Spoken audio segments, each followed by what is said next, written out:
BTG familia is love. Nothing else. Because anywhere that I go and I meet BTG familia, that's what I feel. I feel warm, I feel love, I feel welcomed. When I travel around the world, I feel like I'm at home.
All the running crews in New York, I got you.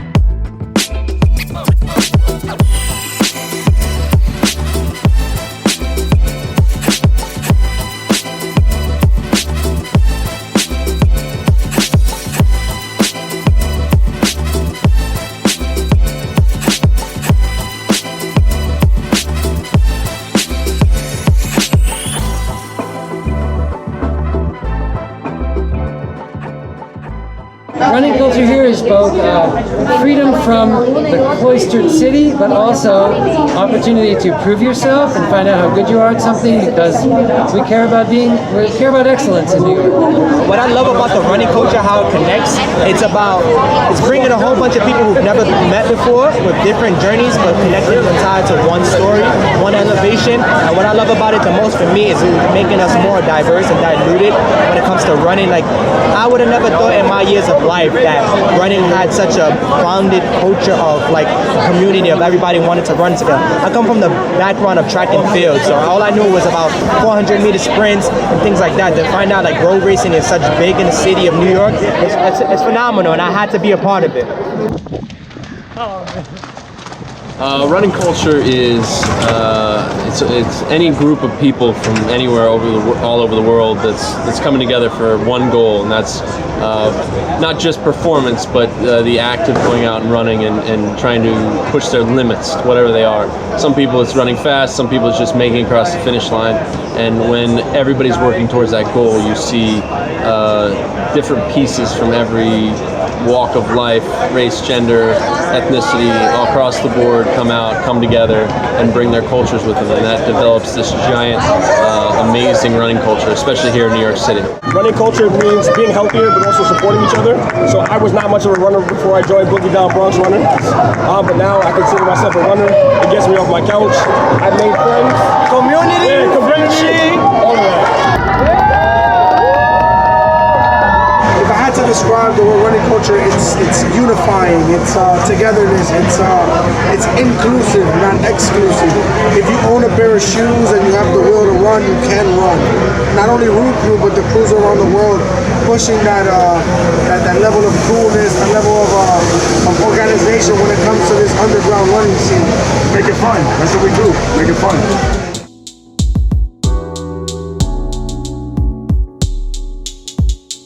Running culture means community.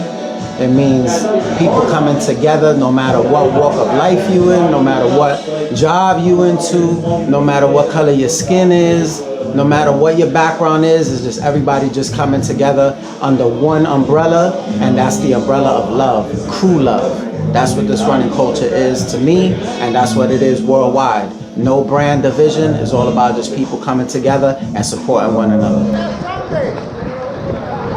New York brings everybody in, and it's kind I think makes a good place for them to join forces more or less without any conflict, except in the races. So Run Together as a group actually represents New York City. I actually started in New York running alone, and I loved it. I thought it was the best thing since sliced bread. But then once I got more involved into all the different run clubs, and then once I started running with Nike Run Club and became a pacer for Nike Run Club, I found out that I was wrong all along.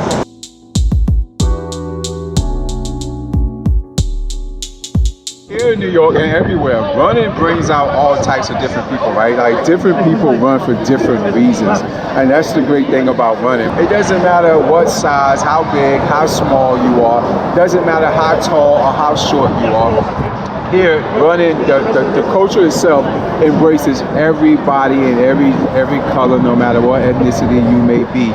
It just says, come on, if you want to try it, get your 2 feet together and come out here and run. Like, everybody comes to run, and it's no competition. I mean, there are competitions within certain run groups, right? But I'm not going to put them on blast. Other than that, for the majority of runners, there's no competition. It's just everybody trying to help somebody accomplish that goal, no matter what that goal could be. That's the beauty of New York City. There's so many run clubs, crews, and like everybody literally conquers their own territory, if you may say, like whether it be a borough, a block, or a street, and everybody gets so focused on what they cruise and what they're trying to do. But when it comes to races, it's like a family reunion. It's the only time where you take off the competitive gloves and you're like, hey man, I haven't seen you in such a long time. And then when it comes to that race, smiles is off and your serious face. But so it's beautiful when we have something that's so big that's happening tomorrow, New York City Marathon. You have to run together with a group. I tell our athletes here, you know, if you're going to train alone, you're losing. You have to find people to run with, and it's so much better when you're running with someone than when you're running alone. And it builds that connectivity and that journey together, like you're going through any struggle, just compounds how amazing the experience is. Captain Cole, Black Man Run, New York City. We are the movement of New York City, of BMR as a whole, as a culture. We're bringing all the mental health, any issues, problems that you have, come out and run. That's how we get rid of all of it. We just run for fun and unity, collective, culture, brotherhood. That's what we all about. Black Man Run, New York City. Running is very, very regular in New York City. Everybody runs on the street. If you run on the sidewalk, a little iffy, you know what I mean? Sketchy, you're the sketchy running group. It's right now what represents us as far as running. Like me and Josh's goal overall for the next 5 years is to get the youth running, to get the kids running. And I'm pretty sure it's the same thing in Romania, where the kids don't have many outlets. They don't have many ways to let loose and stay out of trouble. Off the street, stay out of trouble. We want to use running to propel that. And Josh and I had this when we were 15, 16, 17. It would have went to school. It would have been very different. It would have been very different for us. We would have stayed out of trouble. We would have focused on doing something positive. And I feel like that's a mission that every single crew should be trying to do. If you're not making an impact in your community directly, you're wasting your time and you're not doing anything for anyone but yourself. And I get to see people from my own neighborhood that never even thought that they will be able to like put on a pair of sneakers and run even 2 blocks. They're now running marathons. They started maybe running 1 mile, 2 miles, 3 miles, and we give them hope. We give them inspiration that they could do so much more and push, and that there are no limits. There are only plateaus, and we must not stay there. We must move beyond them. You know, that is something that is beautiful, that we can be able to make that happen and able to impact people in that manner. And then they are able to do that to the next generation. So we have people that run with us that are DJs, that are artists, that are photographers.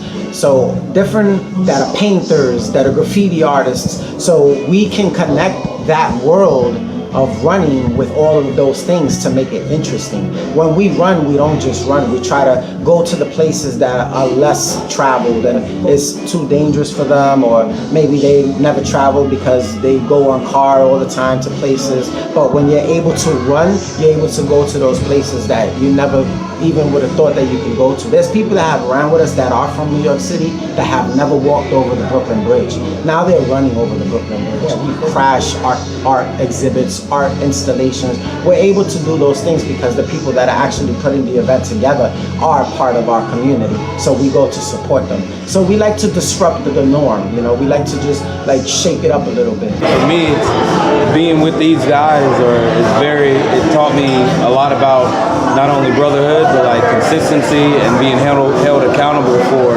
not only the miles that I put in, but what I do on a daily basis of staying in contact and following up and everything like that. So it goes deeper than running.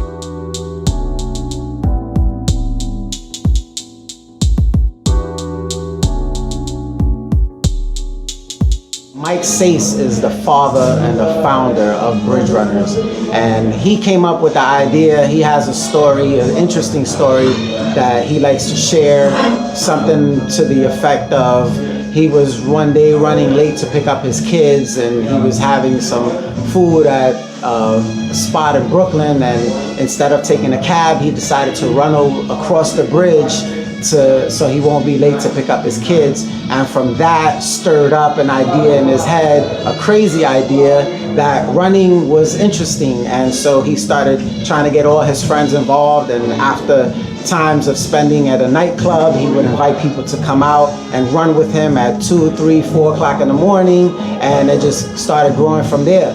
I personally started doing an exercise group in the East River Park on 6th Street at the track. I was attracted to running, introduced by my dad, who was a famous boxer in this neighborhood. And so through running around the track, I started getting into running. And then Mike Sace I knew from the club scene and hosting a lot of shows in New York City, and we connected. And then from there, just kind of little by little, just started just coming around, and then it grew from there. Like the family just kept growing and growing, and it is what it is today, thanks to Mike Sace's crazy idea of creating a running community. Running culture to resident runners is pretty simple. It's a brotherhood, and it's having fun running around the city of New York. We do it a little bit differently than every crew in New York, and that's what makes everyone here unique. We keep it simple, we run fast, we party afterwards, and there's not much more to it, to be honest. Groups like Bridge Runners, London Crew, Orchard Street Runners, Black Roses, when we started, that's who we were looking up to and going, wow, what they do is dope, how can we do it a little bit differently?